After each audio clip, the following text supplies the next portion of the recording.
you don't have to get ready if you stay ready. And I think we were prepared for every scenario as the season continued to unfold. So the moment that we found out that Coach Golish would be headed to Auburn, we got out our playbook, we executed our playbook, and 60 hours later we had our dream candidate in Coach Brian Hardline. When you swing for the fences, every now and then you hit the ball and you knock it out of the park with a grand slam, and that's what's happened here with Coach Hartline. Rob, two great coaches, one coming from Tennessee, one coming from Ohio State, who knows how it is to win. How important was that? Well, I think Coach Hartline's pedigree and his resume speaks for itself. So you look at him, 7 years as a player, as an assistant coach, he's 92-12. So he's a great winner. The number of different All-Pros and Pro Bowlers that he has coached, both from a wide receiver standpoint as well as quarterback. I mean, there are so many different reasons that his great proficiency in recruiting this area, but more so than anything, he pours into student athletes and he loves to win. And those are two huge factors in why he's our next head football coach. Brian has the unique challenge of still being at Ohio State and coaching here at USF. How do you plan to balance that? Well, we've talked at length a variety of times, from phone calls to Zooms to flying up to visit with him in Columbus. And he understands the importance of managing both roles. He's really focused on making sure they bring home a national championship at Ohio State, and that's what we love about him. His loyalty, the way that he dedicates himself. There are so many different factors as to why we admire him, and we're going to support him in achieving each one of his dreams, that's for sure. What does USF get out of that with him still coaching up there? Well, I think we get a variety of different things. One is certainly he knows how to win. He knows how to be a champion. He proved that last year. He's proved that throughout his career. The more that you're around that, the more that you're a part of that, the more that you help lead that, the better off we're going to be positioned as a program. But also, you look at it from an intangible side of things with the number of times people will mention that he's our next head football coach. The social media that's been around his announcement in the first 48 hours, I think it did over 38 million impressions. All of that is frosting. The cake is that the guy is an absolute winner, and he's the right person at the right time to lead our football program. Rob, did you have a prior relationship with Brian or know people with Brian, and why was he, when this process started, like the number one guy on your list? Well, I think the key is to always be prepared, and certainly we really respect everything that Coach Golish did for us. He left our program better than he found it. But on a parallel path, you want coaches that are wanted, and so you have to be ready for every scenario to unfold. So to your point, we had a list. He was at the top of that list, and when we went into execution mode, he was our first call, and we wanted to make sure we did anything and everything we can to land our dream candidate. So it was a process. It took 60 hours, like I said, but at the end of the day, we've got the absolute perfect person to lead our football program. You said you wanted a coach that's wanted, and obviously Hartline has been wanted over the years. Interviewed with Texas A&M before Mike Elko got that job. How do you keep someone here who is wanted by a lot of people? Well, I think Coach Hartline's loyalty speaks for itself. The fact that he has been at the same place for as long as he has and has gone through a variety of different coaching changes. I think that's one of the things that we loved about his candidacy as well is, yes, he's been at the same place, but he's been loyal to it, and he has also been under different head coaches and worked hand in hand with leaders that run their program in a variety of different ways. So that's a unicorn scenario for us to have that person that has not jumped around, has been at the same place, but has learned from some of the all-time greats of college football. So we're going to do anything and everything we can to work together to build a situation here that there is absolutely no reason to leave. You look at all the great intangibles that's coming between our on-campus stadium, our football performance center, you look at our media market, you look at 400,000 living alumni, 50,000 students. We have all the recipe for a actual journey, an actual destination versus a pit stop, and that's our plan, is to build it hand in hand with them to make this a destination and not a pit stop. How does a hire like this help everything else around the university, not just the athletic program? Well, I think a lot of people think this is our moment. This is really a movement. You look at the groundswell of support, not only on campus here, but throughout Team Tampa Bay. Bulls Nation is growing by the day. The herd is growing by the day. And to now have the face of USF football be Brian Hardline. I mean, it's truly incredible. We beat out a lot of blue bloods around the country. This cycle, from a coaching standpoint, was unlike any other. Faster, more openings than you've ever seen, and for us to land our dream candidate speaks to where we are as a university and where we are as a community. What type of statement does that make for USF to be able to go out and get a guy like this? Well, I think in the past, we've always relied on this immeasurable metric of potential. We know we've arrived because a candidate like this wants to plant their flag and help lead us in our next chapter. So for us, I think it's a huge statement. We're appreciative of Coach Hartline and his family for believing in us. We believe in him, and our championship chapter is just beginning. Rob, was there a moment in the 60-hour flurry that when you're having this conversation, the light bulb goes and says, you know what, this is my guy, this is the alignment? Is there a specific part of that conversation that stands out to you? I think it was really quick in that first conversation. We certainly hit it off. I don't want to say he had me at hello, but it was pretty close. It was pretty close. I'd just been hearing about Coach Hartline for years in the recruiting circle around our community, far before I even had the opportunity to help work here at USF Athletics. So it was one of those, as you start to go through the process, you continue to have conversation after conversation. The snowball effect and the momentum around it continued to grow, and thankfully we got it done. How did you come up with your list? It's not like you had years of experience as an AD or CEO of athletics in your drawer, right? How did you do that so quickly? Well, I think we were hired for a reason. We presented for 10 hours. We had 80 slides of a PowerPoint deck. You can bet the leadership here wanted to have somebody that was prepared for every scenario and didn't just say they were prepared, they were actually prepared. We don't talk about having a list, we have a list. And that a list can always evolve over time. But for me, with this being a dream scenario, we try to make sure as we're prepared as possible. And Coach Hartline was at the top of that list, not for days, months, but for me, it was more from a year standpoint. Rob, USF has been at the top of the list of playing fast on offense. Coach Hartline sat next to Brian Kelly up there at Ohio State, the godfather of uber fast football. How important is that? Well, we're not going to give away the playbook 5 minutes into his tenure here as part of that, but I can tell you his brand of football, certainly complimentary, loves the defensive side of the ball despite him being so renowned for the offense as well. But those are questions more appropriate for him. I think we're just really fired up to have him here, though. Rob, there are other programs going through changes with coaches and whatnot that are opting out of bowl games. Why is it important for you guys to play in that bowl game that you go down to Orlando? Well, I think our kids have earned the opportunity to play in our third straight bowl game. I mean, you have some seniors. This will be the last time they ever suited up. And to have the opportunity to not only go play in their third straight, but win their third straight game and get to 10 wins is really special. Now, we wanted to make sure we did it the right way for them as well. We thought, based off of the leadership change of USF football, it was important to go fast and early in the cycle. We also wanted to give our kids the opportunity to be home for the holidays as well. So as we worked through it, we don't get an opportunity to pick which bowl game that we go to, but we're really fired up to go to the Cure Bowl. It's an incredible cause. It's near and dear to our heart. But at the same time, it checked all these different boxes that were really necessary based off of the situation that we were currently in. One more for Rob, and then we're going to coach you. Rob, how big of a sell was the on-campus stadium in this process for Coach Hartline?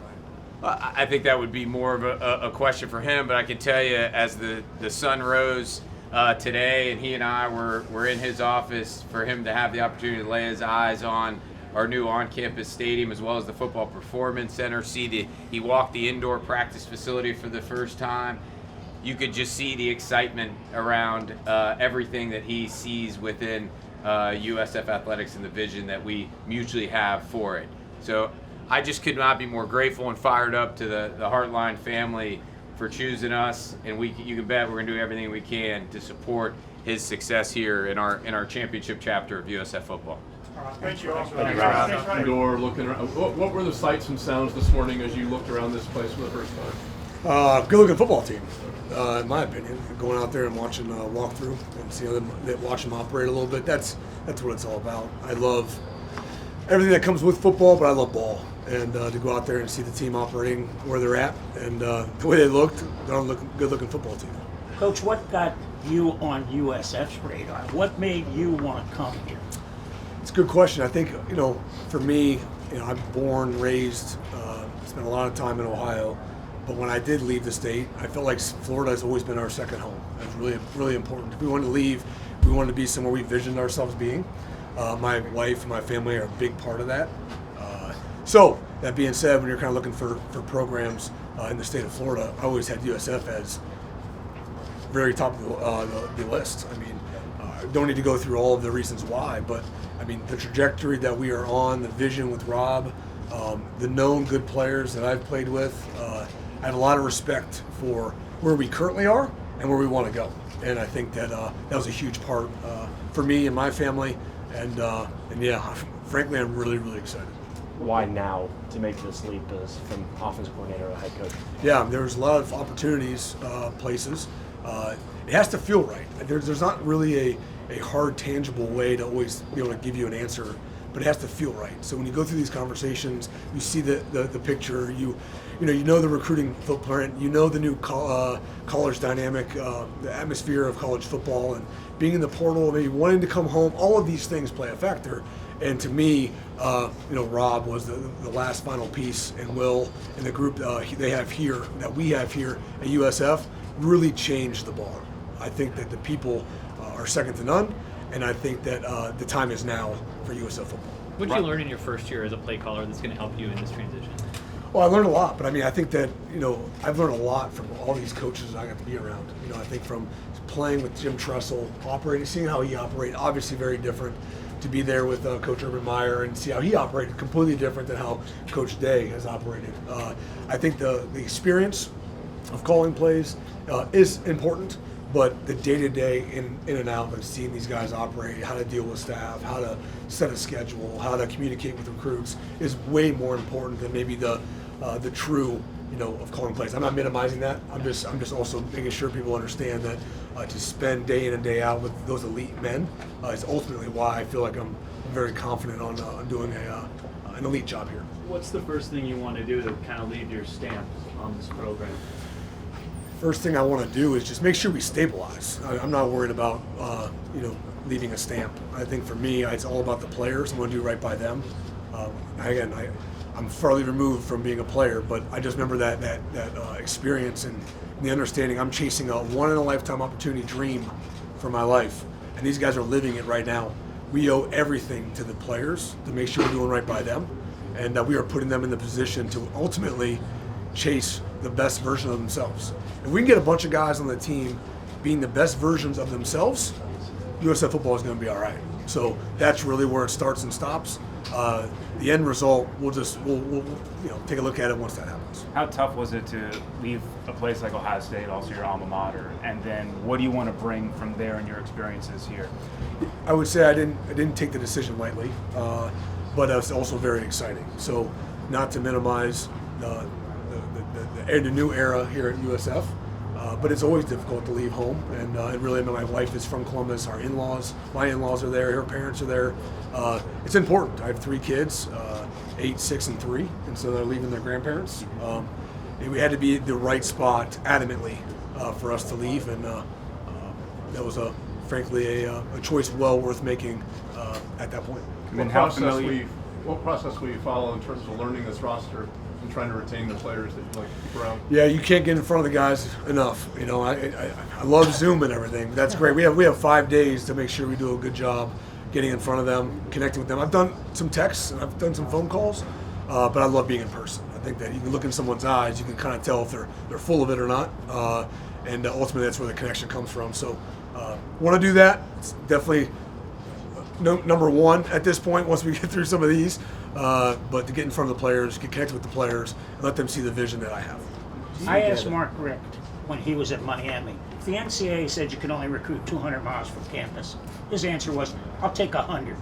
Florida is the treasure trove of high school football. How important is it to recruit this? Huge. I mean, the high school football in Florida is arguably the best football in the U.S., especially from a population standpoint, especially from a I mean, it's just the facts are the facts, right? I mean, you look at the NFL rosters, you look at the NFL draft picks, a lot of guys come from Florida. Not the only state, I'm not saying that, but I'm more focused on, I know there's great talent, but we need to make sure we have the right talent. In my opinion, the mentality unlocks everything you can do athletically. So we're going to spend a lot of time making sure we're identifying the right young men, not necessarily the most talented young men. I know there's talent everywhere, but the right young men that have our values, that understand USF is different, and they see the future as well too. They want to be surrounded by another elite talent that challenge them day in and day out. They're not looking for an easy ride to be able to just go and play and start. No, that's not how this works. You want to go be with the best so you can become the best. So targeting the Red mentality will be really important. Brian, how are you balancing the this job that you have now with the job that you're finishing up at Ohio State? Well, yeah, it's not easy, but I'm surrounded by elite individuals, frankly. Here, I'm really focused on hiring the right staff, having the right guys. We've done a really good job to this point. Again, a lot of it's not public, but we're in a really good spot there.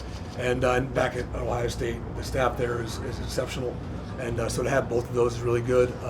Frankly, I would say last week was the hardest week, just with the amount of things that were moving and being pulled away and all these things. Once we kind of get through, I think this week we have a little bit of time to get back to take a breath, get organized, and then be able to operate a little bit from afar, and also be cleaner there. So I'm going to feel a lot better moving forward than it was last week. Last week was a tough week. Do you anticipate calling plays for the team this year? No, it's all for discussion. I want to make sure the staff is right first and what that has to take. Obviously, I will be heavily involved in the offensive game plan and scheme and week-to-week conversations, but I'm not saying no or yes to anything at this point, just based on building the right staff for the players. When Rob and Will came up for the last meeting, did you already have a pretty good idea you were going to take the job, or did they have to convince you? I did not have a pretty good, I think I had a great feel for them. I think I was really encouraged, but at no point did that really get to that conclusion. That was a go home. My wife, did meet us, and I don't think we slept that night. So the amount of conversations we had, in a good and not a bad way, just in a total conversation way. Right? It's not easy to make the right decision anytime, but it was by that morning we were lock and step. So it was not no sir. Have you been able to connect with Byron Brown at all, and do you have any clarity on whether you might be able to bring him back for next year? Yeah, I think that the communication has been great with him. I think very highly of him, himself and his parents. We've been in communication, obviously. I look forward to spending more time with him in person through this week. But no, I think he's a great player. I like his mentality. That's probably the most impressive part that I've seen, and I think that's a big factor in athlete success. Coach, you said you wanted to enhance the product here and not change it. What are a couple of the ingredients that you want to elevate or take the ball and run with? Well, ultimately, we're chasing championships, right? And we want to win conference championships. And so that's the ultimate focus. So what does it take to get there? I think that the resources are never been better, and we are maximizing that at a high level. I think it's going to come down to, in my mind, I think it comes down to consistency. Consistency as an individual ultimately reflects the consistency of the team, and I think that's what separates people. A lot of teams, not all teams, a lot of teams can win 9 of 12 or 8 of 12, but to do do it 11 of 12 or 12 of 12 is a different caliber. And so I think it starts with the person, and then it feeds into the player, and that's a big thing with me. Consistency is everything, and I don't care if you're a father or a wife or a football player. Consistency ultimately defines what kind of player, father, or wife you are. One more for Coach. You said that Rob Higgins was an important part of bringing you here. Just what was it in that conversation that you felt at home, at ease? Energy first, number one. The vision of where he wants it to go, where it could go.